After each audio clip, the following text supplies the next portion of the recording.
Hidup bersamamu, seringkali ku melupakanmu. Salam Bapak Ibu yang terkasih dalam Tuhan Yesus. Kembali lagi kita bertemu dalam ibadah mantap, ibadah pendalaman Alkitab serial ya. Puji Tuhan, tidak henti-hentinya kita selalu rindu dan selalu ingin dan haus akan firman Tuhan. Oleh sebab itu dalam ibadah mantap ini mari kita sama-sama mengikuti ibadah ini dengan kerendahan hati kita, dengan ketulusan hati kita, dan tentunya kita selalu fokus kepada firman Tuhan. Karena ibadah ini adalah kudus, oleh sebab itu kita harus menghargai ibadah dan menghargai Tuhan Yesus yang sudah berkorban dan menyelamatkan hidup kita. Amin. Kita akan sama-sama berdoa sebelum kita memuji dan memuliakan Tuhan dan mendengarkan firman Tuhan. Tuhan Allah Bapa kami yang bertata di dalam kerajaan surga, terima kasih Tuhan Yesus. Kembali lagi kami tidak henti-hentinya mengucap syukur di hadapan-Mu Tuhan. Karena atas kasih karunia-Mu, atas penyertaan-Mu Tuhan Yesus, sampai hari ini Tuhan, Engkau selalu memperhatikan kami, bahkan Engkau selalu memberkati kami Tuhan Yesus. Oleh sebab itu, kesempatan pada hari ini Tuhan, di tengah pekan ini Tuhan, kami mau menyiapkan hati kami, bahkan kami memberikan waktu sebaik mungkin Tuhan untuk mengikuti ibadah mantap tengah pekan. Terima kasih Tuhan Yesus, kami percaya ya, hanya kuasa-Mu, hanya Roh Kudus-Mu Tuhan Yesus yang beracara dalam ibadah ini. Sehingga Tuhan Yesus, kuasa apapun Tuhan Yesus, di luar kuasa daripada-Mu Tuhan Yesus. Oh, kami mau satukan hati kami Tuhan. Kami mau satukan hati kami, iman kami. Kami panggil nama-Mu yang ajaib itu di dalam nama Tuhan kami Yesus Kristus. Kami usirkan keluar roh jahat, roh najis Tuhan Yesus. Iblis keluar dari hati kami, keluar dari pikiran kami. Sehingga kami Tuhan Yesus boleh dengan sungguh-sungguh mengikuti ibadah mantap ini Tuhan Yesus. Terima kasih Bapa. Kembali lagi kami serahkan juga hamba-Mu yang akan menyampaikan firman-Mu, membukakan rahasia firman-Mu, memberikan pelajaran firman-Mu terhadap kami Tuhan Yesus. Oleh sebab itu hanya kasih karunia-Mu dan Roh Kudus-Mu saja Bapa yang berkenan atau bahkan mengurapi Tuhan Yesus hamba-Mu ini Tuhan Yesus. Terima kasih Bapa. Kami akan mulai ibadah mantap ini Tuhan. Kami serahkan dari awal pertengahan hingga akhirnya hanya di dalam nama Tuhan kami Yesus Kristus. Haleluya. Amin. Puji Tuhan. Kita akan pujikan satu pujian yang indah sekali ya. Karena Tuhan adalah kekuatan kita. Tuhan yang selalu memberikan kemampuan terhadap hidup kita. Ya, mari sebelum kita mendengarkan firman Tuhan, kita akan puji Tuhan Yesus, kita akan tinggikan Dia dengan sepenuh hati kita. Kita pujikan, Tuhan adalah kekuatanku.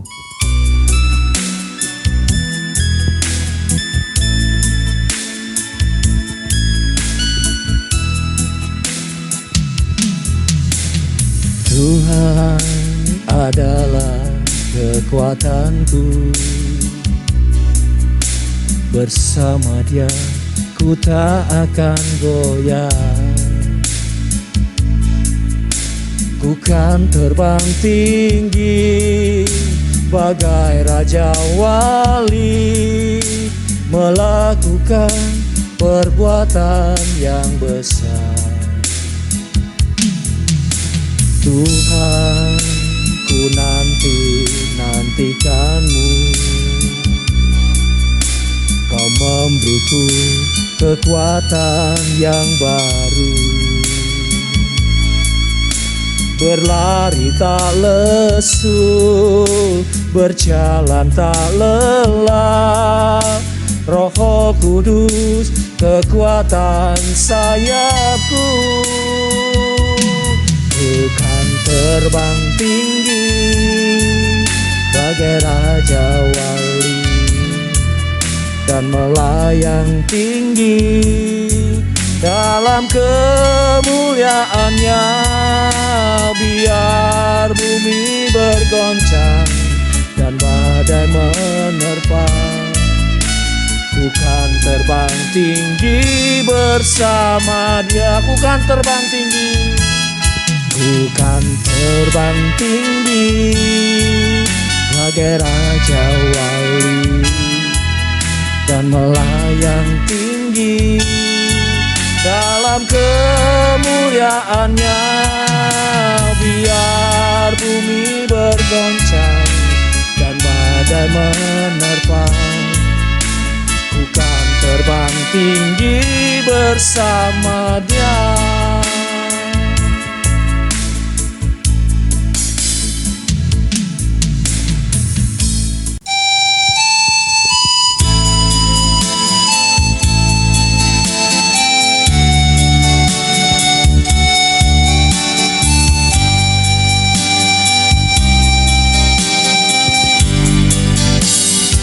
Terima kasih Tuhan untuk korban-Mu yang mulia, untuk darah-Mu yang suci, yang telah membebaskan segala noda dosa yang mungkin tak terampunkan.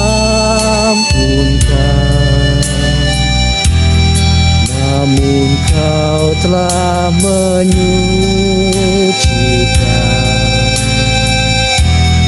ku diperdamaikan. Hari demi hari ku rasakan kasih sayang dan perhatian-Mu,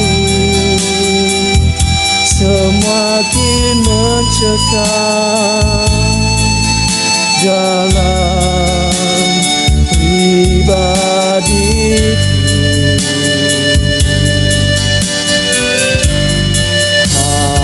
Hari demi hari ku nikmati kelimpahan anugerah-Mu lewat pembukaan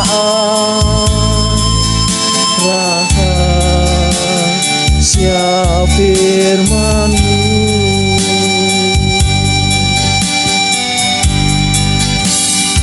Terima kasih Tuhan untuk tiap ajaran-Mu yang memberiku ketekunan dalam penyucian.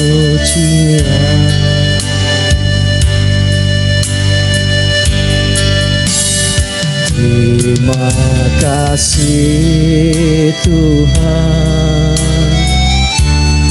untuk pembukaan firman-Mu yang dapat memimpin daku mengerti kehendak-Mu. Hari demi hari ku rasakan kasih sayang dan perhatian-Mu, semakin mencekam dalam pribadiku. Hari demi hari ku nikmati kelimpahan anugerah-Mu rahasia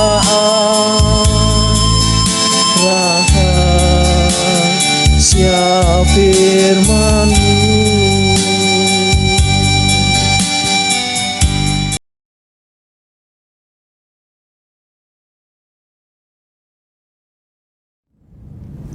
Haleluya, terpujilah nama Tuhan dan mari kita memuji nama Tuhan Yesus selalu di dalam kehidupan kita. Kita sama-sama berdoa.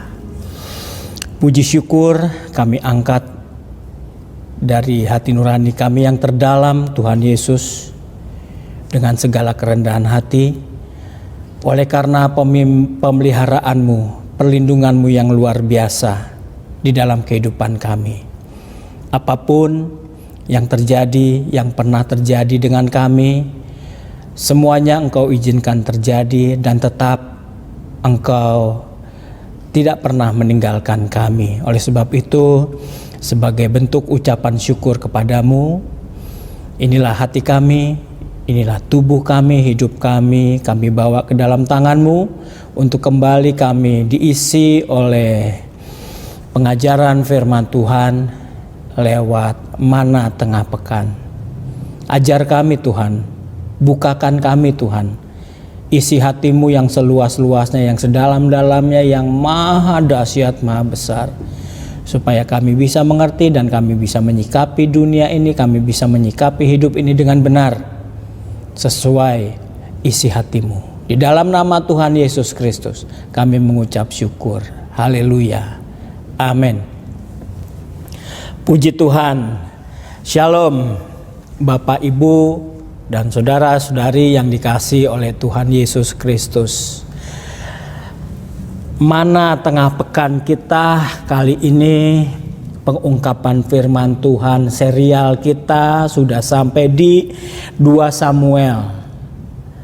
Sekarang 2 Samuel 11 sampai 12 kita akan melihat kedahsyatan isi hati Tuhan. Tuhan mau isi hatinya kita pahami. Tuhan mau isi hati Tuhan kita lihat dan kemudian kita belajar supaya kita bisa menyikapi hidup kita nih. Karena firman Tuhan ini up to date. Firman Tuhan ini tidak ketinggalan zaman. Dia lebih hangat daripada berita-berita masa kini. Ya, karena firman Tuhan itu ya dan amin. Karena firman Tuhan itulah diri Allah sendiri. Kali ini kita akan menikmati renungan tentang kolaborasi. Tetapi kolaborasinya yang mana? Kolaborasi maut. Saya katakan kolaborasi maut. Kalau kolaborasi itu adalah kerjasama antara modus dan hawa nafsu. Ya. Judul renungan firman Tuhan kali ini adalah kolaborasi maut, modus, dan hawa nafsu. Sekilas kalau kita mau melihat ya, Bapak, Ibu, dan saudara-saudara sekalian, yang namanya kolaborasi artinya menurut Kamus Besar Bahasa Indonesia adalah kerjasama. Kerjasama akan menghasilkan sesuatu yang baik kalau kerjasama itu didasarkan kepada itikat atau niat baik.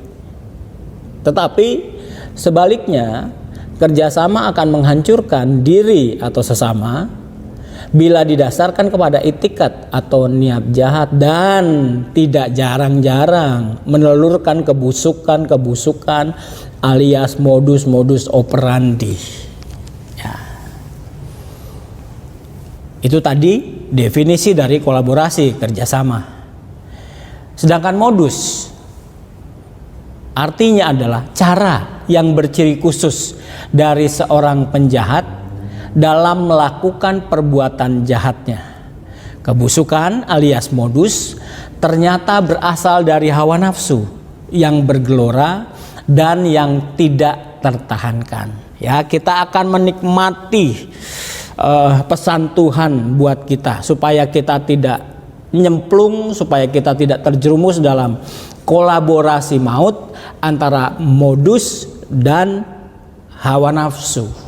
Ya, kita mau lihat dari 2 Samuel, dari pengalaman Daud. Tuhan ingin berkata kepada kita di awal ini ya Bapak Ibu Saudara-saudara, karena kita punya mata, Tuhan ingin mengingatkan kita supaya hati-hati menggunakan mata kita. Hati-hati dengan pandangan mata. Ya, hati-hati dengan pandangan mata. Karena acap kali, banyak kali pandangan mata yang menciptakan hawa nafsu. Seperti ada pepatah tentang cinta kan, dari mana datangnya cinta? Katanya dari mata turun ke hati. Jadi kalau kita tidak mau terjerumus dalam kolaborasi maut antara modus dan hawa nafsu, yang pertama kali Tuhan mau nasihati kita, hati-hati dengan pandangan mata kita. Jaga dan kendalikan pandangan mata kita. Kita baca ayatnya dari 2 Samuel pasal yang ke-11 ayat 2 sampai dengan yang ketiga. Daud dan Batsheba. 2 Samuel pasal 11 ayat 2 sampai 3. Sekali peristiwa pada waktu petang, ketika Daud bangun dari tempat pembaringannya, ya, bobo-bobo sore, lalu berjalan-jalan di atas sotoh istana. Tampak kepadanya dari atas sotoh itu seorang perempuan sedang mandi. Tentunya nampak dari pandangan mata Daud. Perempuan itu sangat elok rupanya. Lalu Daud menyuruh orang bertanya tentang perempuan itu, dan orang berkata, itu adalah Batsheba binti Eliam, istri Uria, orang Het itu. Ya, setelah bobo-bobo sore, Daud bangun, jalan-jalan di balkon, dia melihat seorang perempuan mandi. Pandangan matanya melihat dan mulai bertanya, siapa itu? Ya, dari mata turun ke hati. Hati-hati. 1 Yohanes 2 ayat 16 katakan, sebab semua yang ada di dalam dunia ini, yaitu keinginan daging. Pertanyaan muncul karena hawa nafsunya Daud mulai tergelitik melihat perempuan sedang mandi, elok rupanya. Dan keinginan mata serta keangkuhan hidup bukanlah berasal dari Bapa, melainkan dari dunia. Hati-hati dari pengalaman Daud. Daud terpincut dengan hawa nafsu yang berasal dari dunia, yang dikendalikan oleh si iblis. Sekali lagi, ya, apalagi untuk masa sekarang ini, ya, Bapak, Ibu, dan saudara-saudara, di mana dunia semakin modern dengan alat-alat atau media-media komunikasi yang semakin modern, cepat, dan mudah didapat. Semuanya tersedia dengan bebas. Bahkan tanpa diminta pun kadang-kadang dunia memfasilitasinya sehingga kita bisa melihatnya dengan vulgar, dengan bebas pula. Ya, hati-hati dengan pandangan mata kita. Dan kemudian si iblis bekerja sehingga hawa nafsu ini tergelitik, bergelora dan terangsang untuk keluar dari kehidupan manusia. Raja Daud, Raja Daud, dia terpengaruh dengan situasi yang seperti ini. Sehingga Yesus perlu mewanti-wanti kita serius tentang pandangan mata ini. Di dalam Matius 5 ayat 28, ya, apa kata Yesus?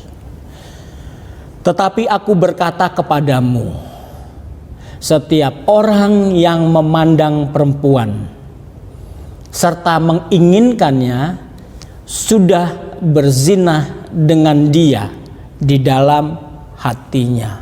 Ya, waduh, ketat banget ini. Ya, lebih ketat daripada protokol kesehatan. Ketat banget. Baru memandang diilustrasikan seorang pria memandang wanita. Kemudian ada keinginan. Baru keinginan, belum action, belum beraksi. Memandang dan memiliki keinginan, tentunya dalam hati, niat hati. Yesus katakan, sudah berzina dengan dia di dalam hatinya. Betapa nilai-nilai kekudusan Kristen itu amat sangat tinggi. Apalagi di dalam kehidupan nikah. Suami istri bila sampai nyemplung ke wilayah ini itu sudah berat. Sehingga Yesus perlu wanti-wanti, menasehati serius umat Tuhan supaya hati-hati dengan pandangan mata ini. Sudah ada contohnya, jatuh Daud. Puji Tuhan ya, Bapak, Ibu dan saudara-saudara,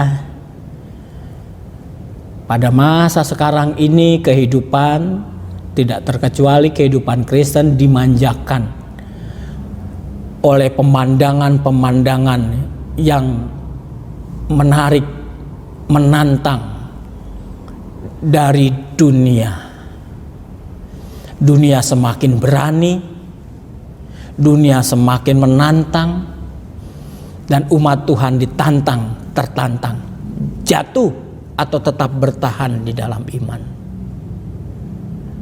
Entah melalui manusia-manusianya, entah melalui sarana-sarananya, entah melalui alat-alat dunia ini. Semuanya menantang kehidupan Kristen supaya menjauh dari iman Kristen.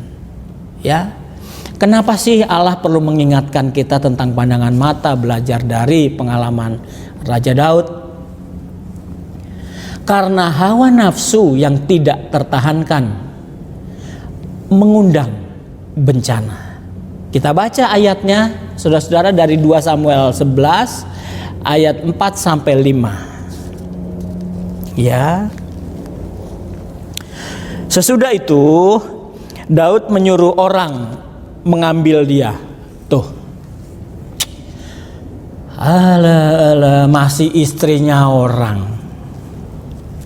Daud menyuruh orang mengambil Batsheba. Perempuan itu datang kepadanya, gayung bersambut deh. Lalu Daud tidur dengan dia. Selingkuh.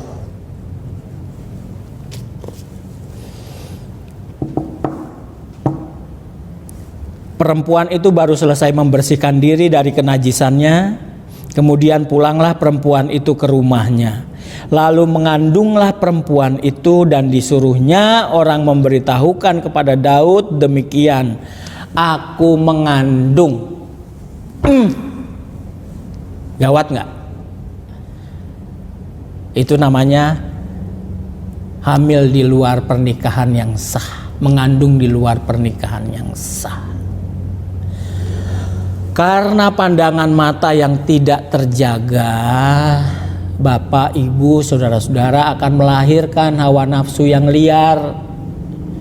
Dan bila diteruskan, nyemplung deh. Akhirnya Daud nyemplung, jatuh. Dan bila diteruskan akan menghasilkan tindakan yang tidak alkitabiah, yang berujung kepada penghukuman Allah. Kita baca ayat 26 sampai 27 dari 2 Samuel 11. Ayat 26 sampai 27. Ketika didengar istri Uria bahwa Uria suaminya sudah mati, maka merataplah ia karena kematian suaminya itu. Ya, suaminya Batsheba yang namanya Uria sengaja ditempatkan Daud di barisan paling krusial, barisan paling gawat di depan di peperangan. Setelah lewat waktu berkabung, maka Daud menyuruh membawa perempuan itu ke rumahnya. Ini hanya modusnya Daud menempatkan Uria di barisan paling depan peperangan. Perempuan itu menjadi istrinya dan melahirkan seorang anak laki-laki baginya. Tetapi hal yang telah dilakukan Daud itu adalah jahat di mata Tuhan. Tuhan tidak senang. Bagaimana Daud tidak diberkati Tuhan? Sesudah diberkati malah menyimpang karena jatuh dalam hal pandangan mata. Bahaya. Dianggap jahat di mata Tuhan, gak ada baik-baiknya. Emang Tuhan tidak melihat? Mungkin Uria tidak tahu modus operandinya Daud. Mungkin seisi istana Daud juga tidak mengetahui modus operandinya Daud. Tetapi Allah yang maha kuasa, Allah yang memiliki manusia, Allah yang maha dahsyat, tahu dengan telanjang semua apa yang manusia kenakan. Di hadapan Tuhan semuanya tidak ada yang tersembunyi, telanjang. Sepandai-pandainya tupai melompat, dia akan jatuh juga. Seapik-apiknya, serapi-rapinya manusia menyembunyikan dosa-dosanya, hawa nafsunya, Tuhan maha melihat. Ya, Yakobus 1 ayat 15. Dan apabila keinginan itu telah dibuahi, ia melahirkan dosa. Semua kejahatan adalah dosa. Keinginan Daud telah dibuahi. Batsheba mengandung, itu adalah dosa. Dan apabila dosa itu sudah matang, ia melahirkan maut. Bila tidak diselesaikan, maut ujungnya. Ya, ini pelajaran bagi kita. Jangan sekali-kali kita bermain mata. Sekali-kalinya, dan kalau tidak dibereskan, jatuh, melahirkan maut. Ya, sekali lagi, nilai kekudusan Kristen itu sangat tinggi. Baru memandang, ingin, Tuhan katakan sudah berzina. Hati-hati para suami, jangan seperti Daud. Jaga matamu. Istri juga hati-hati, jangan seperti Batsheba, ya mau-maunya aja dipanggil Daud kemudian tidur. Jadi sama-sama tidak benarnya. Ya. Memang dunia ini dengan segala dosa-dosanya menghipnotis. Apa yang tabu menjadi oke. Apa yang dilarang ditabrak. Karena hawa nafsunya sudah bergelora. Hati-hati. Ya. Kehidupan mempelai Kristus harus kudus. Calon-calon mempelai Kristus harus kudus. Mulai dari suami istri.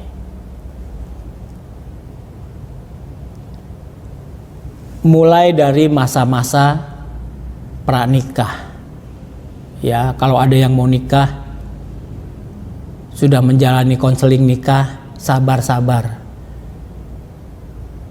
Baru calon istri, baru calon suami, belum istri, belum suami, jangan labrak, jangan tabrak, jangan terobos.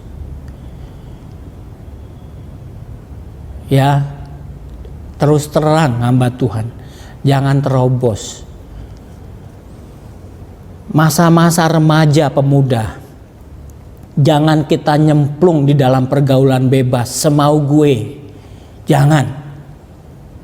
Jaga. Kendalikan. Harus bisa, harus mau.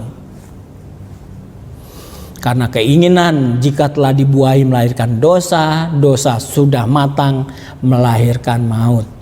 Ya, ini bukan omong kosong.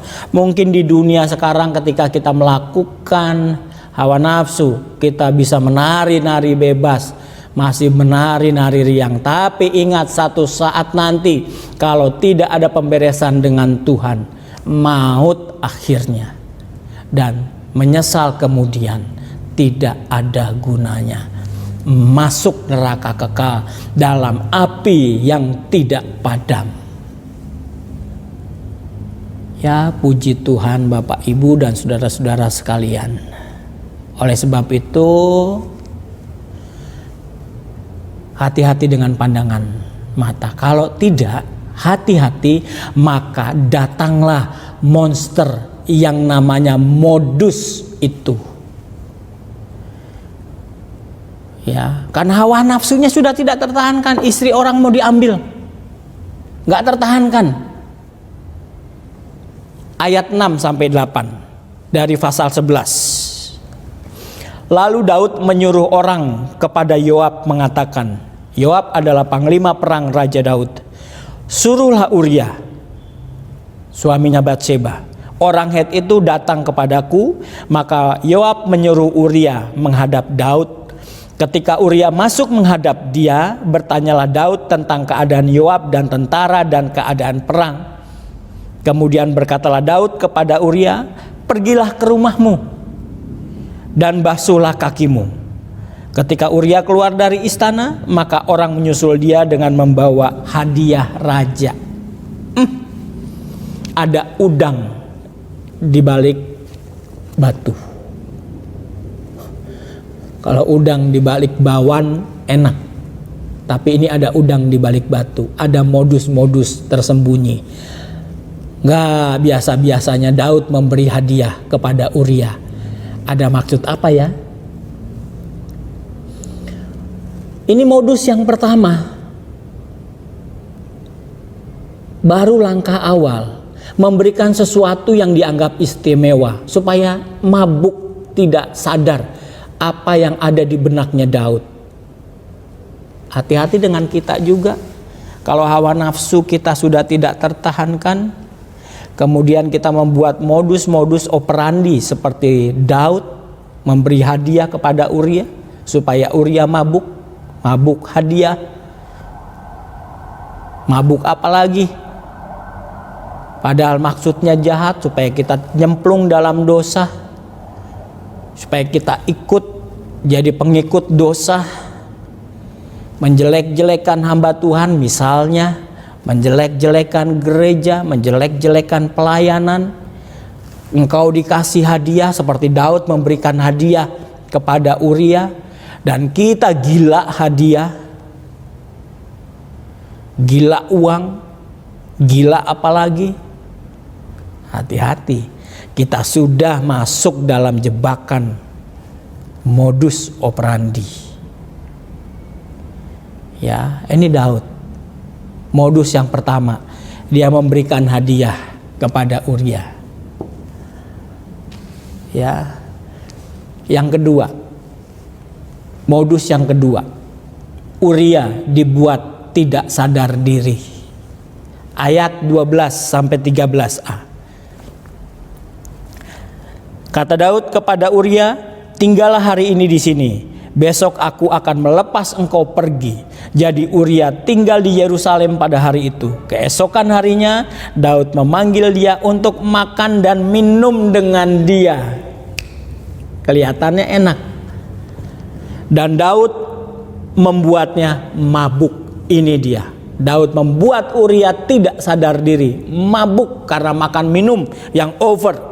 Pada waktu malam keluarlah Uria untuk berbaring tidur di tempat tidurnya bersama hamba-hamba tuannya. Ia tidak pergi ke rumahnya. Modus operandi yang kedua, dibuat tidak sadar diri, mabuk. Hati-hati, modus operandinya iblis, manusia yang sudah dirasuki oleh iblis, modus operandinya juga sangat ciamik, membuat manusia yang lain mabuk. Hati-hati dengan kita, jangan sampai kita mudah dibuat tidak sadar diri oleh dunia. Oleh sebab itu mari kita minta Tuhan supaya kita dipenuhi Roh Kudus, supaya kita tidak mudah diiming-imingi, supaya kita tidak mudah disogok, supaya tidak mudah kehidupan kita disumpel oleh kemewahan-kemewahan dunia. Kemudian kita menjadi tidak sadar diri, kerohanian kita tenggelam, kebenaran Alkitab kita menjadi dikubur dalam-dalam. Itu namanya tidak sadar diri. Ini modus operandi yang kedua. Jangan sampai kita menjadi aktornya, atau jangan juga kita mungkin menjadi korbannya seperti Uria, tidak sadar diri karena iming-iming, karena kemewahan yang disuguhkan, karena kenikmatan yang disuguhkan, kenyamanan yang disajikan. Bisa lewat apa aja kenyamanan itu dalam dunia yang serba ada sekarang. Bisa harta, bisa jabatan, bisa apa aja. Bisa apa yang kita butuhkan dilengkapi, dipenuhi, bisa apa aja. Dan kalau kita gila materi seperti itu, kita tidak bisa menjadi Kristen yang teguh. Yang ketiga, monster modus itu apa? Ya, ditempatkannya Uria pada posisi bak pahlawan. Bak pahlawan loh, enak orang disebut superhero, hero, pahlawan, tersanjung. Tapi itu hanya modus. Ditempatkannya Uria bak pahlawan, padahal itu bentuk pembiaran supaya Uria mati. Ayat 14-16. Paginya Daud menulis surat kepada Yoab dan mengirimkannya dengan perantaran Uria. Ditulisnya dalam surat itu demikian, tempatkanlah Uria di barisan depan dalam pertempuran yang paling hebat, kemudian kamu mengundurkan diri daripadanya supaya ia terbunuh mati.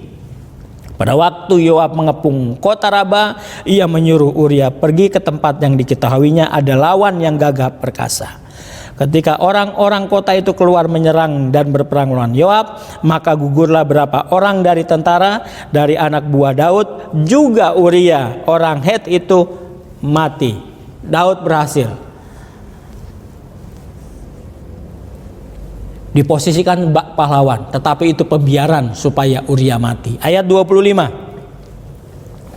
Kemudian berkatalah Daud kepada suruhan itu, beginilah kau katakan kepada Yoab, janganlah sebal hatimu karena perkara ini, sebab sudah biasa pedang makan orang ini atau orang itu. Aduh, jahatnya Daud ya, menggunakan modus seperti itu. Sebab itu perhebatlah serangannya terhadap kota itu dan runtuhkanlah itu. Demikianlah kau harus kuatkan hatinya. Busuk, yang namanya modus itu busuk. Ya, hati-hati, jangan sampai kita menjadi aktor modus operandi itu. Banyak kebusukan-kebusukan dalam diri manusia. Kalau kita sudah punya keinginan dan keinginan itu harus tercapai, harus terjadi, harus menjadi milik kita. Kalau Daud hanya dalam kasus seorang wanita, tapi di dunia ini persoalan-persoalan yang kita ingini apa? Kalau hanya berdasarkan hawa nafsu, banyak kekayaan, uang, harta, jabatan, popularitas. Jangan lakukan modus-modus operandi seperti Daud lakukan. Modus-modus yang jahat di mata Tuhan. Ya, puji Tuhan. Apabila hawa nafsu itu meledak, maka akan menjadi sebuah bencana hidup. Bencana yang membuat malu, aib untuk diri sendiri. Apabila hawa nafsu itu meledak, maka akan berlanjut kepada terciptanya monster baru berupa modus untuk menutupi akibat hawa nafsu itu. Dan apabila hawa nafsu itu menjelma sebagai bencana dan kita tidak fair, alias kita menjadi pribadi yang tidak bertanggung jawab seperti Daud, maka segala cara diciptakan dan dipakai untuk menutupi kejahatan. Cara itulah yang disebut modus. Oleh sebab itu Bapak, Ibu dan saudara-saudara yang dikasihi Tuhan, hindari dan tinggalkan modus itu. Karena modus itu adalah kejahatan yang memalukan. Saya katakan itu bukan kebanggaan, tidak bisa dibanggakan. Tetapi modus itu adalah kejahatan yang memalukan karena dilakukan secara sembunyi-sembunyi, tidak gentle, tidak jantan. Mazmur mengingatkan kita dalam Mazmur 64 ayat 6. Mereka berpegang teguh pada maksud yang jahat. Mereka membicarakan hendak memasang perangkap dengan sembunyi. Kata mereka, siapa yang melihatnya? Sembunyi-sembunyi. Karena maksudnya adalah jahat. Modus. Ya Bapak Ibu dan saudara-saudara sekalian, sama dengan menghina Tuhan. Kita baca dulu ayat 12. 2 Samuel 12 ayat 12. Sebab engkau telah melakukannya secara tersembunyi, itu modus, tetapi aku akan melakukan hal itu di depan seluruh Israel secara terang-terangan. Modus sama dengan menghina Tuhan dan menista Tuhan. Ya, ayat 1 sampai ayat yang ke-9 2 Samuel 12. Akhirnya Nathan diperingatkan maka akhirnya Daud diperingati oleh Nabi Nathan. Karena Nabi Nathan adalah utusan Tuhan, wakilnya Tuhan. Tuhan tidak senang dengan perilaku Daud, sehingga dia mengutus Nathan untuk memperingati Daud. Karena Daud sudah menista Tuhan. Ayat 9. Mengapa engkau menghina Tuhan, kata Nathan, utusan Tuhan, dengan melakukan apa yang jahat di matanya? Uria orang Het itu kau biarkan ditewaskan dengan pedang. Sengaja dibiarkan. Istrinya kau ambil menjadi istrimu, dan dia sendiri telah kau biarkan dibunuh oleh pedang Bani Amon. Ayat 14.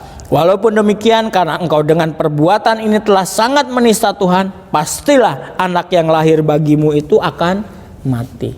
Karena menista Tuhan, Tuhan tidak suka. Ya, dan ganjaran modus adalah anaknya Daud dari Batsheba mati. Puji Tuhan. Modus sekalipun dilakukan secara sembunyi-sembunyi, Tuhan mengetahuinya. Ibrani 4 ayat 13 mengingatkan kita, dan tidak ada suatu makhluk pun yang tersembunyi di hadapannya, sebab segala sesuatu telanjang dan terbuka di depan mata Dia yang kepadanya kita harus memberikan pertanggungan jawab. Ya. Ada yang sembunyi-sembunyi dalam kehidupan kita, kejahatan yang kita sembunyikan rapi, hati-hati loh. Sekali waktu akan terbongkar. Aib, memalukan. Hati-hati. Jangan suka membuat modus. Zaman sekarang serba canggih. Mungkin orang belajar dari Alkitab tentang modusnya Daud. Sekarang banyak modus-modus.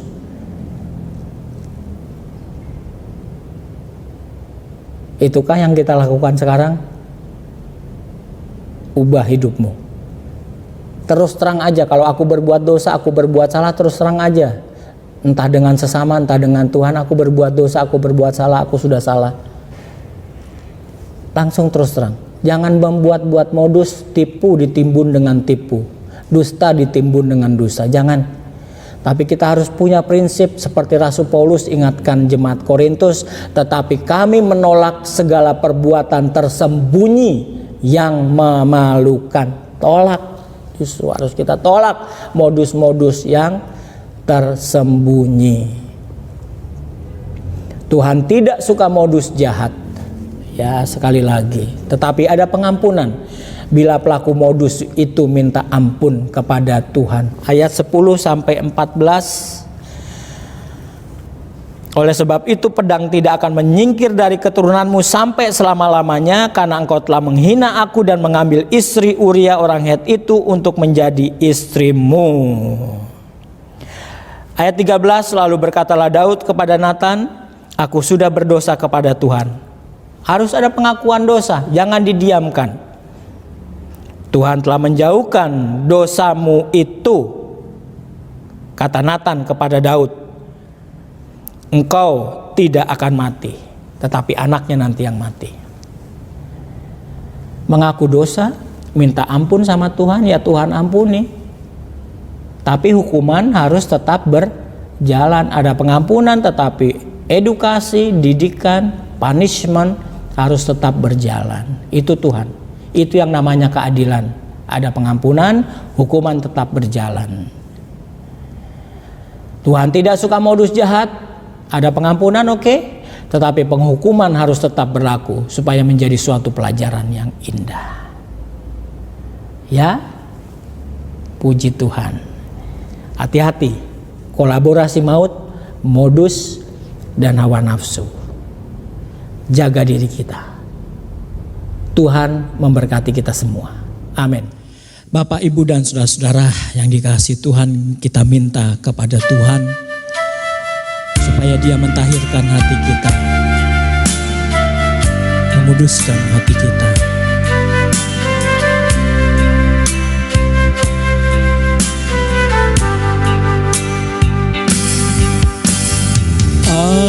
Allahku,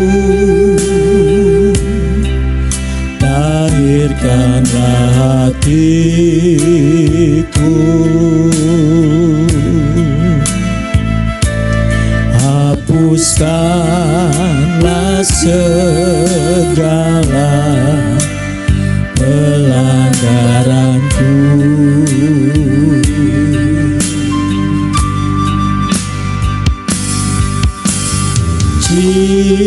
Ciptakan hati yang suci dan murni, baharui batinku dengan doa yang teguh. Kita minta kepada Tuhan, Allahku, tahirkan. Allahku, tahirkanlah hatiku, hapuskanlah segala. Kita jujur di hadapan Tuhan. Banyak dosa pelanggaran kita.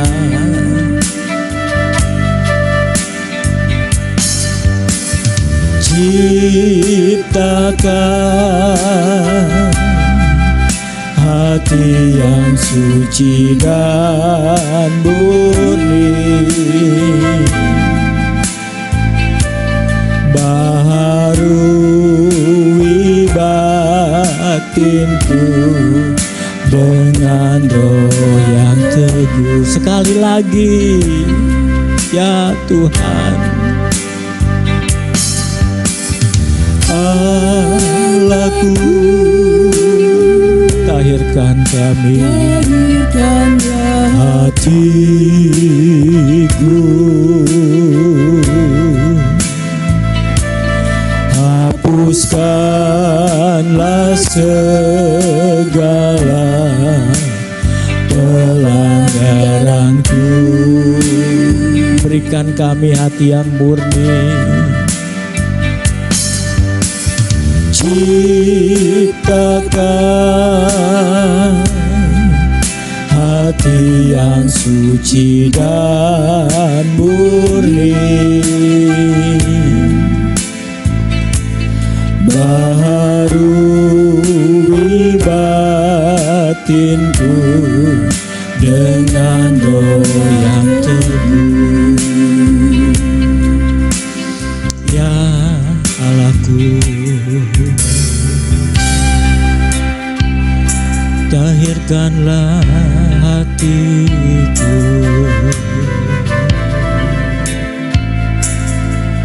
kuduskan, sucikan kami. Ya Bapa di sorga,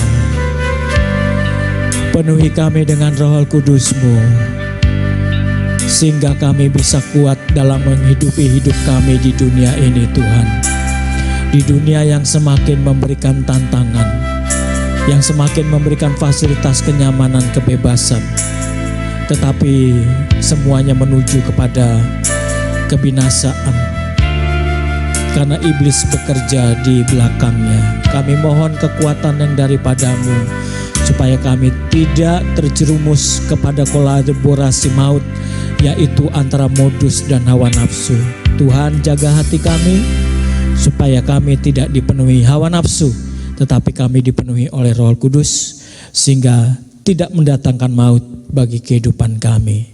Anak-anak-Mu yang sudah mendengar firman Tuhan, kuatkan dan kuduskan sehingga kami semua satu padu dan bersama-sama nanti menghadap Engkau sebagai mempelai perempuan Tuhan, berhadapan dengan Engkau sebagai mempelai prianya.